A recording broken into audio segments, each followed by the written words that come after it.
In this video, we're going to be recording an individual integral. It's going to be a basic u-substitution integral that would probably be found in a common Calc 1 class.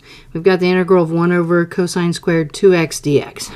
First off, I'm going to want to take this and do a trig substitution. So we're going to say that this is equal to the integral of secant squared 2x dx. All right, that's going to let us easily then let our u be the inside portion of this function. So we're going to let u equal 2x. From there, I'm going to take the derivative of both sides. Du is equal to 2 dx. I'm going to go ahead and solve all the way down for dx. So I'll have a du over 2 is equal to my dx. Okay, from there then we're going to come back up and we're going to see what we can substitute out. So we'll have the integral, we'll have secant squared. For that 2x, I'm going to replace that with a u. For the dx, I'm going to replace that with what we said that was equal to, so du over 2. From here, I'm going to be able to take out the 1/2.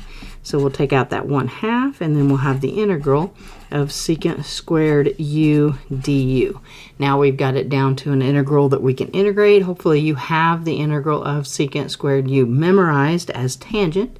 So then I'll have a 1/2 tangent u plus c, and then I can replace my u in here as 2x. So a final answer of a 1/2 tangent 2x plus c. So definitely a straightforward u-substitution integral, one that you would find in a Calc 1 class. Definitely thanks for watching. If the videos are helping, please share with your friends so they can benefit too. And don't forget to subscribe to the channel. Thanks.